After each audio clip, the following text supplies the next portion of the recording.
Okay, it's 4 o'clock. Why don't we get started? If anybody is out there that wants to participate and get a little coaching, uh, hop onto the leadgen.com live link and we'll let you come up on stage. In any event, my name is Jeff Josephson, and on behalf of all of us at leadgen.com, I'd like to welcome you to today's cold calling workshop. In this series, we present excerpts from our course on how to make more effective cold calls. But here's the dirty little secret. If you know how to make a good cold call, then you'll also know how to develop and implement just about any more effective sales call if you're in field sales, any more effective marketing program, advertisement, or even a presentation, a pitch deck, or a proposal. In fact, if you know how to develop and make a good cold call, you basically know the secret to persuading anyone to do anything. And in case you doubt it, feel free to check out our example online about how to get a 3-year-old to go to bed. It's the same technique. Anyway, the format of today's workshop, and we'll see how it goes. If people come in, we'll interrupt it and do interactive coaching, is that we'll start with a little overview of our approach, and then we'll do a deep dive into one of the components of the methodology, and then we'll answer any questions that anyone has if they hang around. And that includes doing a little casework or coaching if you want. I actually ended up doing quite a bit today already, so I'm in the groove on that. That is, if you have a specific sales or marketing challenge, request in on the live link you see here, and we'll see if we can get it solved for you today. I'd like to think that I helped somebody in that regard today. It took a half hour, and I think they turned their marketing around. In any event, the approach is designed to teach you some useful skills if you ever find yourself having to work the phones, make a sale, or persuade someone to do something. For example, some of the things we cover in this series are how to get past gatekeepers and voicemail, how to get decision makers on the phone, how to stimulate interest, how to convert initial interest into strong interest, how to uncover needs, how to build value, how to create urgency and get the prospect to act sooner rather than later, how to prevent no-shows, how to overcome objections, how to get callbacks, and how to close, and just about everything in between. For your reference, everything we're going to talk about today is documented in our ebook, The Lead Generation Paradigm, which you can find at the link you see here for free. And we can also let you get into the Learning Center where there's audio versions of the book and video versions and worksheets and things like that. Anyway, if you buy the book, I think it's out there for $24.95. You get access to the Learning Center, which contains a bunch of other lessons, audio, visual versions, and the go-to-market toolkit. Anyway, that's the end of the commercial.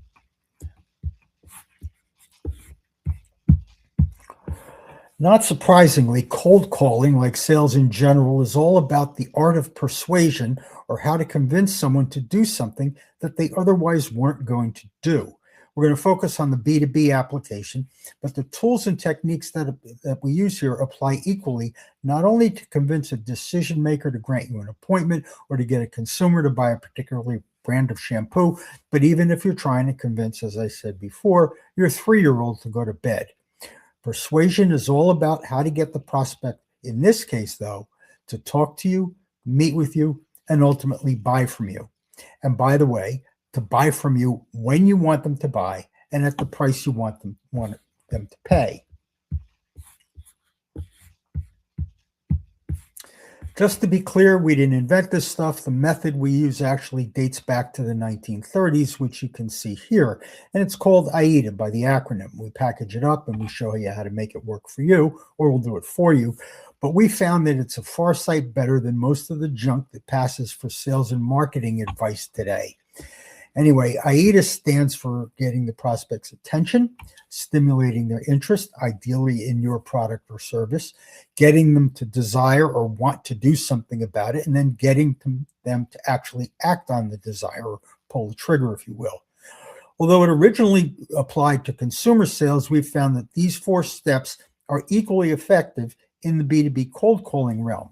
And they provide an excellent model for designing a good cold call or designing any marketing or sales program for that matter, if you want it to be effective. Just to put that in perspective, here's something to think about. When you built your website, like most people, you likely sought the assistance of a website designer or developer. Now, think of the stupidity of that, asking someone who at best is a software programmer to design one of the most critical elements of your marketing program that has to have content and verbiage that actually converts visitors into customers. Let that sink in. Marketing is a science in its own right, and it isn't something that you can do simply by building websites or ClickFunnels or even making random phone calls. Okay.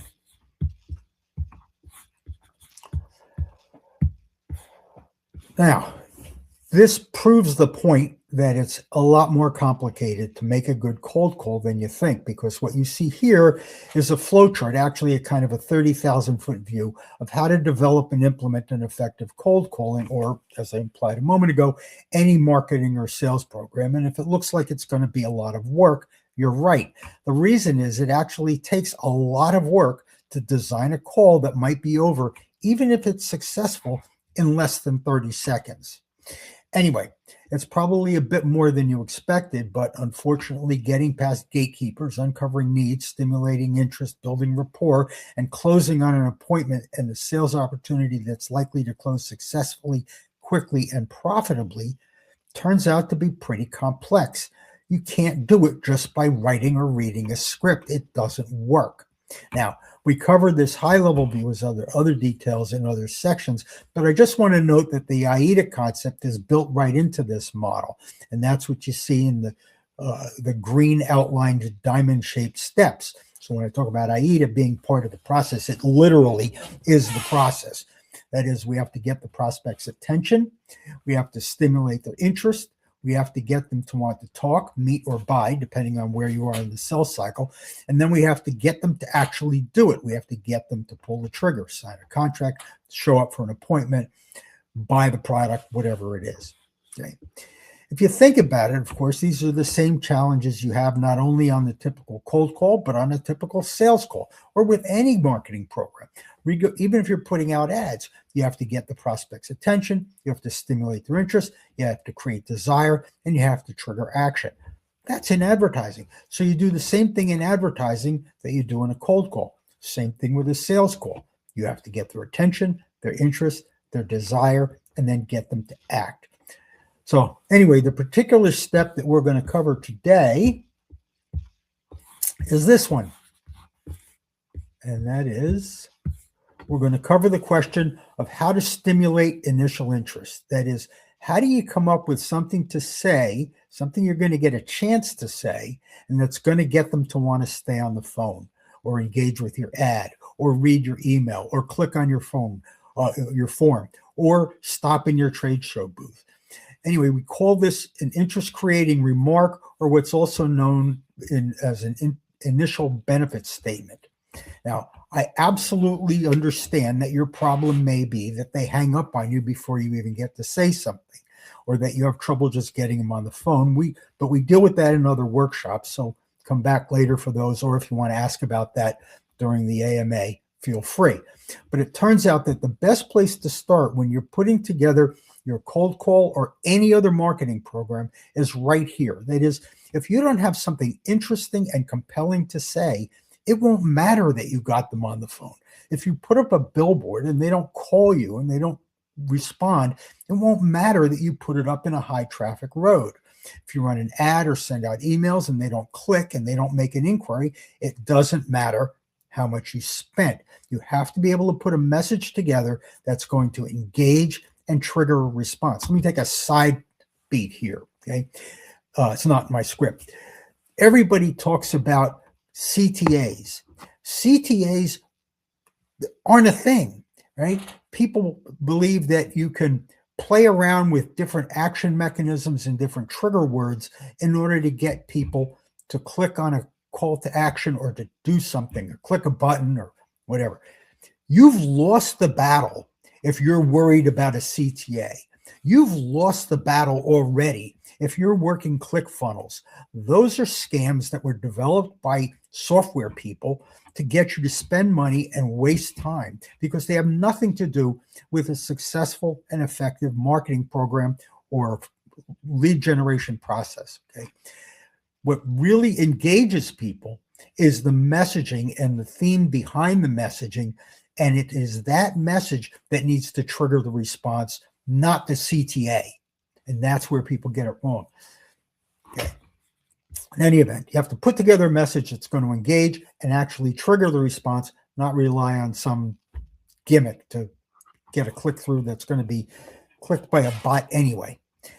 Anyway, until and unless you do that, which starts with writing some good interest-creating remarks, which are based on your value proposition, as you'll see in a moment, you've really got nothing to work with. You have no marketing assets. And so you might as well not pick up the phone or run the ad or send out all those emails. It isn't going to work. Okay. So let's start here. Another starting place. When you're trying to create a good initial benefit statement, the issue that you're really dealing with is actually a hidden objection. That is, whenever a prospect picks up the phone or even looks at their phone if it's ringing, or when they see your ad or your subject line or your trade show booth or your billboard, they always have three questions in mind. It's easiest to visualize with the phone case. First, who are you? Second, what do you want? And third, why should I care? Now, it's really important that you understand this because this is where 90% of marketing and sales initiatives fail. So you ring their phone, and what pops into their head is not, oh, good, I want to buy from somebody who just called me. Usually it's, oh, no, it's another salesperson. What they're thinking about is, who is it? What do they want? And why should I care? Because they're going to give you a couple of seconds before they're going to hang up on you if you can't make them care. Okay. Now, let's get past one of the problems that a lot of people making cold calls have, which is you've done nothing wrong by interrupting their day, putting up a billboard, sending an email. That's fine. You can run an ad. People are used to it. It's how capitalism works. But you have to accept human nature and how people are going to naturally react to it, because they react this way to everything, which is to say, why should I give a darn? Right? You've interrupted my day. Why should I care? They're walking down the street and a bum comes up to them. They're watching TV and their kid comes in the room and makes speaking noises. They're sitting in their office and there's a knock at the door, or they're looking in the rearview mirror and there's a flashing red and blue. Well, that one, you understand why they should care, but that makes the point, right? They know why they should care when they see a flashing red and blue light in the rearview mirror. Similarly, you have to get them to care. Okay. Anyway, as I said, the first thing they think when they get something to interrupt their day is, who is it? What do you want? Why should I care? And if you can't get them to care, they're not going to pull over, or they're not going to absorb your ad. They're not going to click on your CTA. They're not going to read your email. You're just wasting your time. You have to get them to care early. And sometimes you only have 5 seconds to do it. Okay. Just to be clear, I don't care how good your product is. Nobody cares what you're doing, what you do, and nobody cares what you're selling. Sorry, should know this.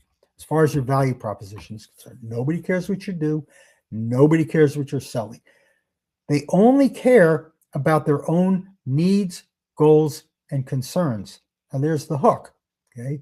For the most part, the only thing they care about when you ring their phone is either what they're working on at the moment that they picked up the phone, which they now think they did by mistake, or they're on some kind of mental break and they have some morbid curiosity about who's calling, so that if they want, they can have some fun shutting you down with as much prejudice as possible. Your job, of course, is to get them to care about what you have to say, or at least care for a moment, so that they'll stay on the phone a moment or two, so you can qualify them and maybe build that caring into some action that moves the sales process forward. I have to take this side trip. There's an old saying, though, that we have to fix an idea. So some of you may have heard the marketing adage that nobody needs a drill. And it's true. In spite of what you think about drills, nobody really needs one. And they don't need your product or service either.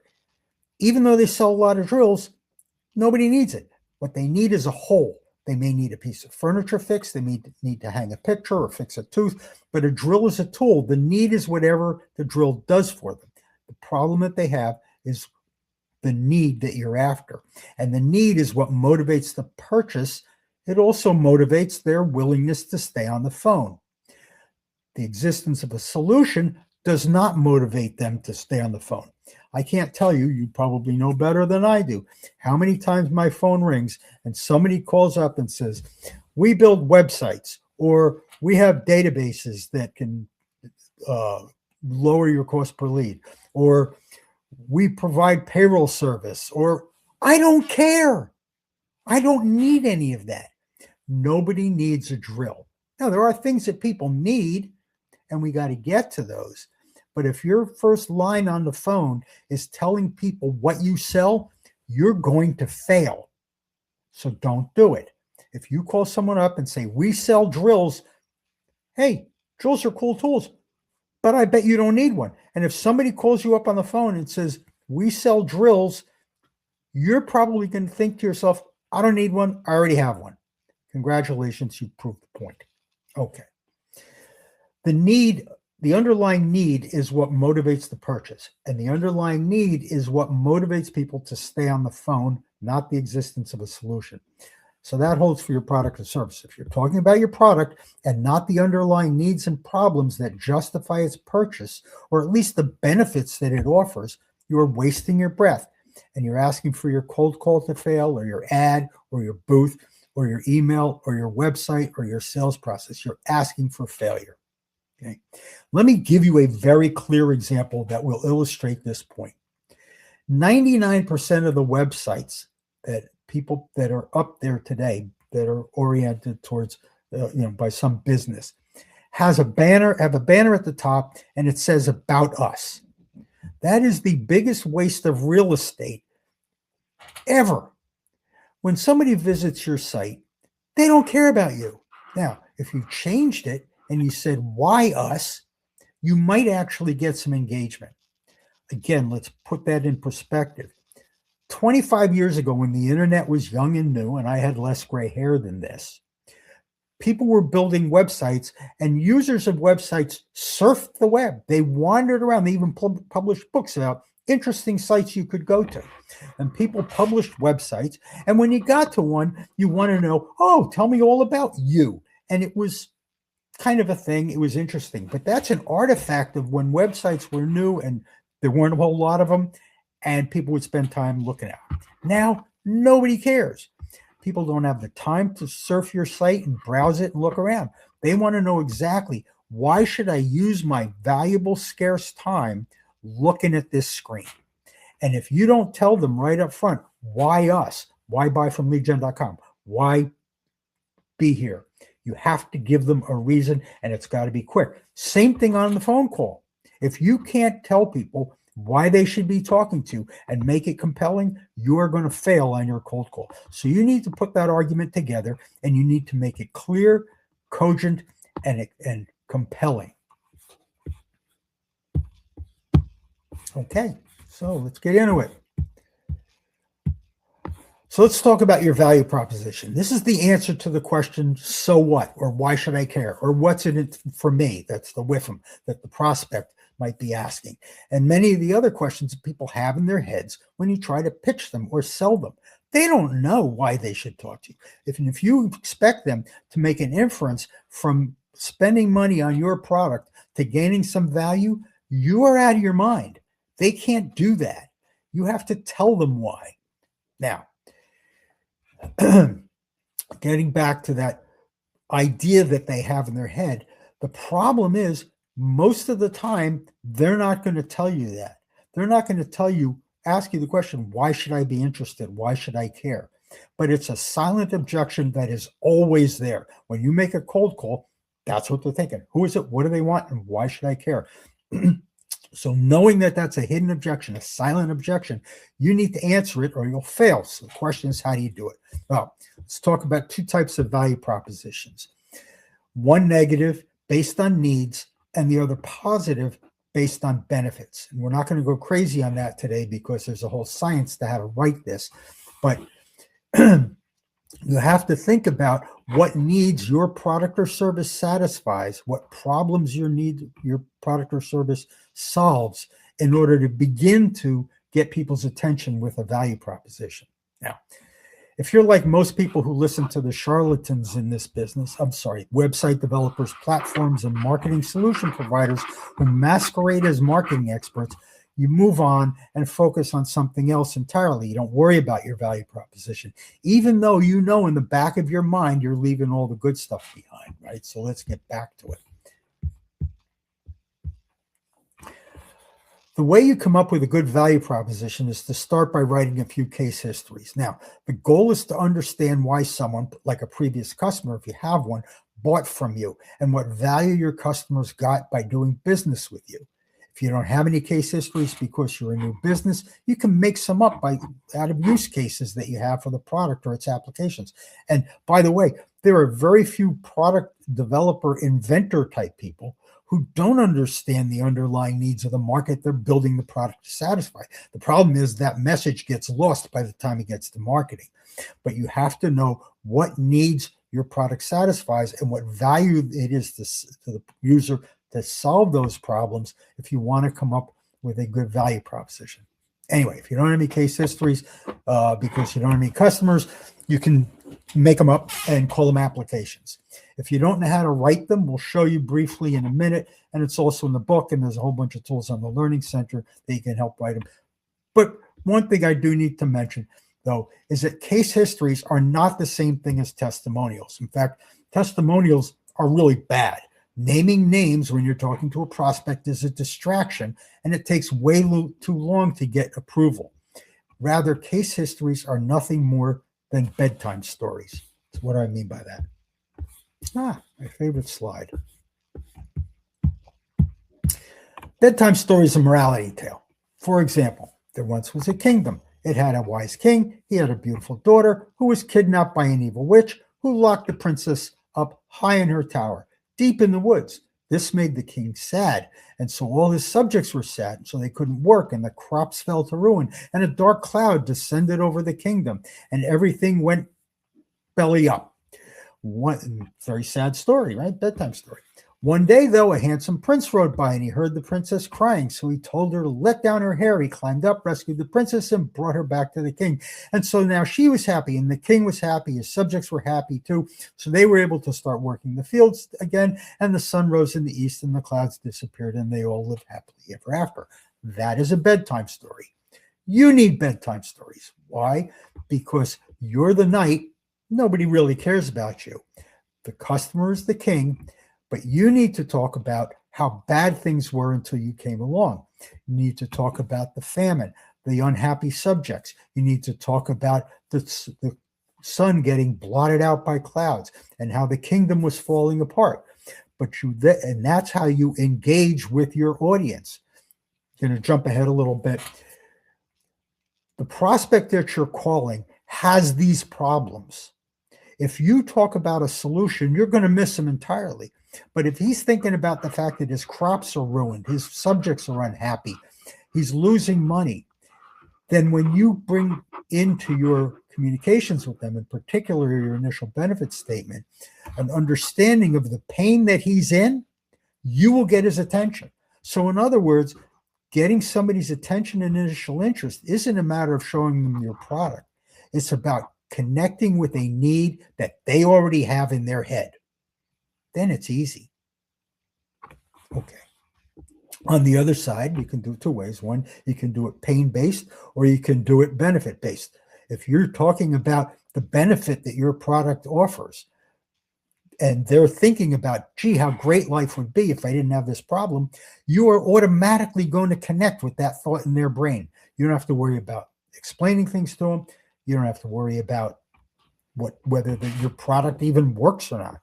You're already connecting to something they're already thinking about. Remember we said when they pick up the phone, they're thinking about their problems. They're thinking about their goals, what they're working on. And so now you call up on somebody on the phone and you talk about the problems that your product solves.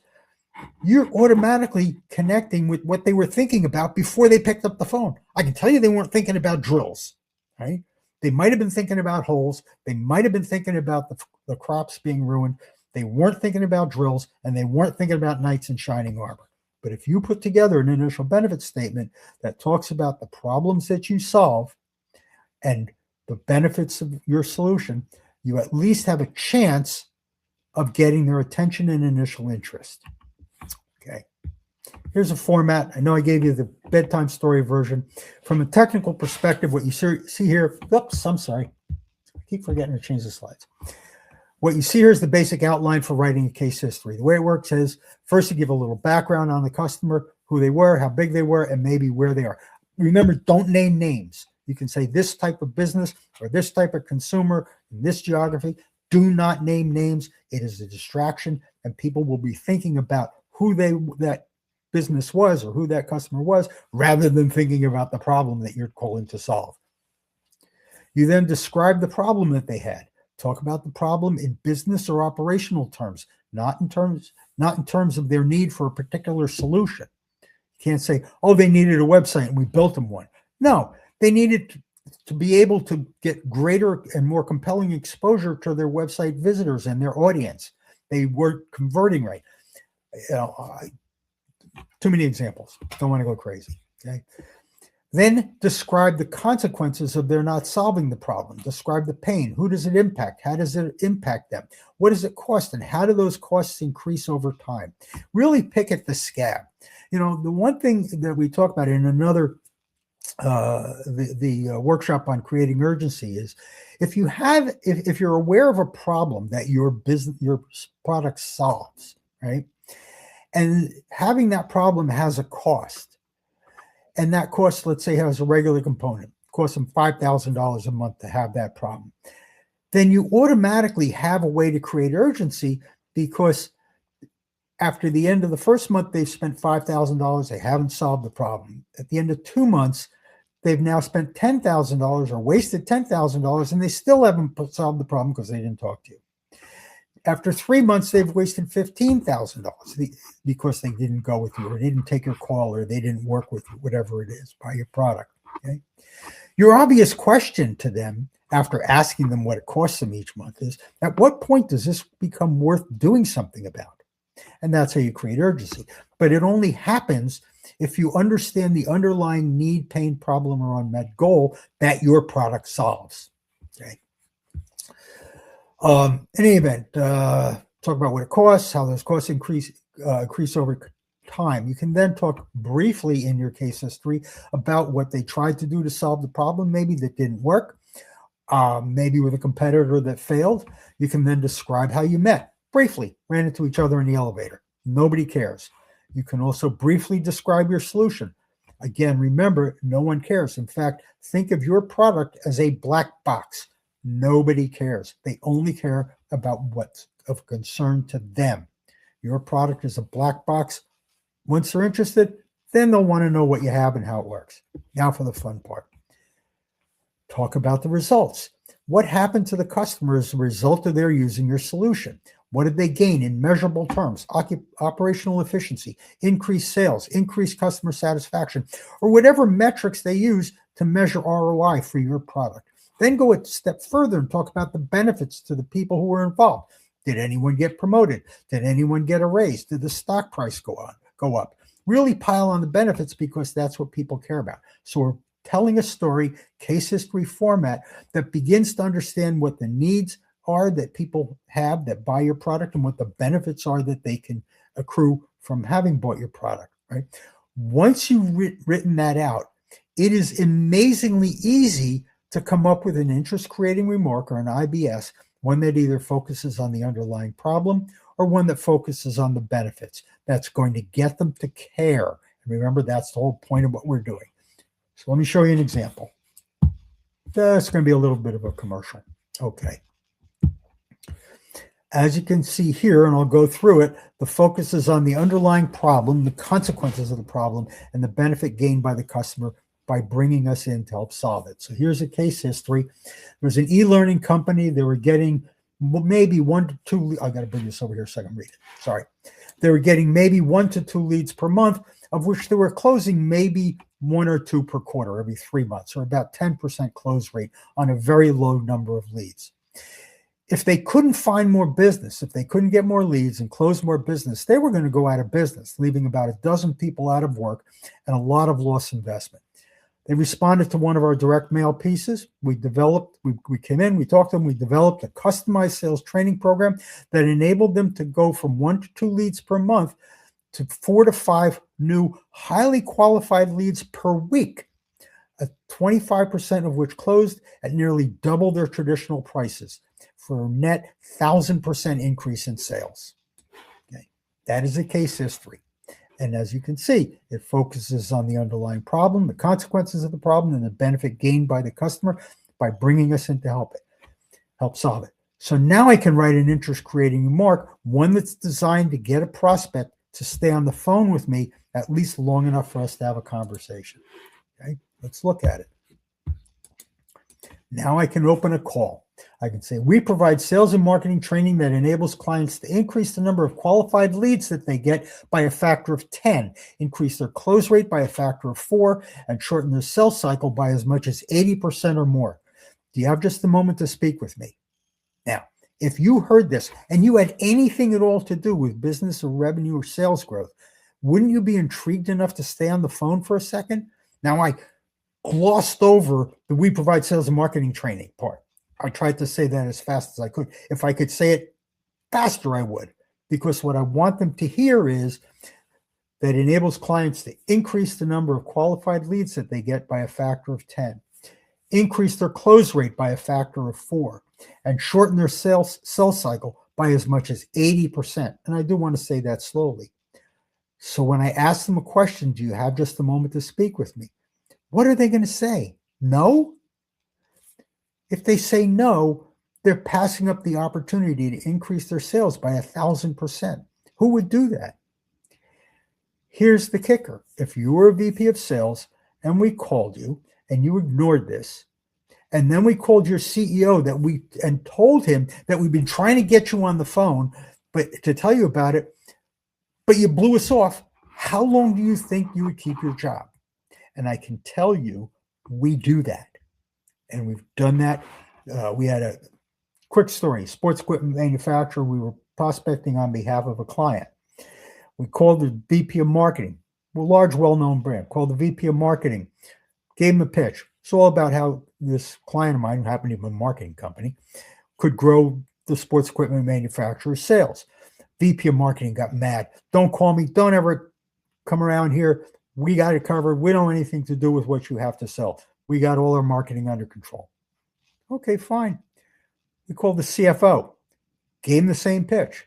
Said, we tried to get this head of marketing on the phone, but I guess he wasn't interested in what we might be able to do to grow his sales. We got a meeting with the CFO.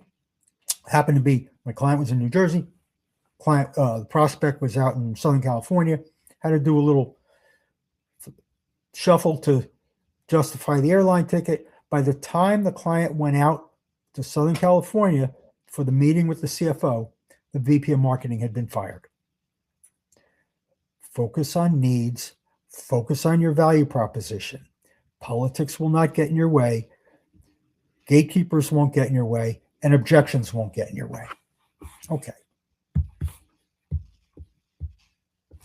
As I said, a good opening, a good initial benefit statement, a good attention-getting step is all about the needs that your solutions solve, the consequences of not solving them, and the benefits of solving them. It's that simple. If you're talking about your product, you are going to get no click. If you're talking about the pain of having the problem, or you're talking about the benefit of solving the problem, you will at least get them to stay on the phone long enough to hear that you're selling drills.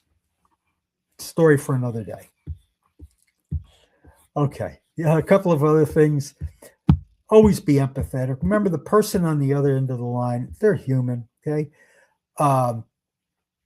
Understand that they're busy. They got a lot on their mind. Obviously, you want to connect to what's on their mind. But that's kind of the story. Today we looked at the high-level view of the cold call and talked about one critical path item in there, which is what do you have to say in order to stimulate initial interest. And we want to make sure we understand customer needs in order to construct a good initial benefit statement and understand how your solution provides value by solving those problems in order to be able to embed that verbiage into a good attention-getting IBS or into a good subject line on a email or into a good headline on a billboard or into a good backdrop on a trade show booth or however you go to market. If you don't talk about these things, the needs that your product addresses and the benefits of buying your product, you're leaving so much money on the table, not worth getting up in the morning. Okay. Anyway, everything you heard here is in the book, all the how-tos. You can get it for free at leadgen.com ebook or in the Learning Center. But if you have any questions, let me know.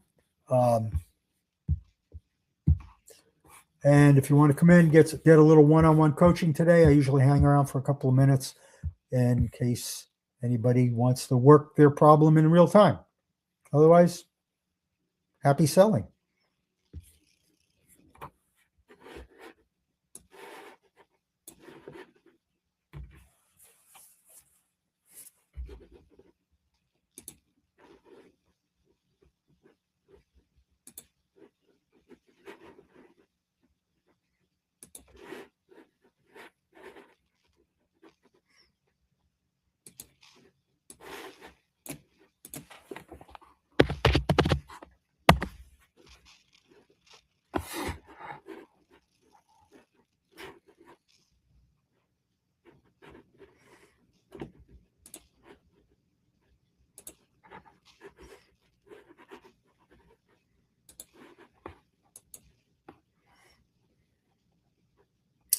You're welcome, Bob. You're welcome, Sherry. If either of you have any questions, if you want to jump in, feel free. Happy to work some problems in real time. I'm on a roll today. I did that for a real estate agent today and for a software person. So I think that real estate agent's going to do pretty well too.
Okay, nobody jumping in. We are going to end the stream, and if anybody needs anything, you know where to find us.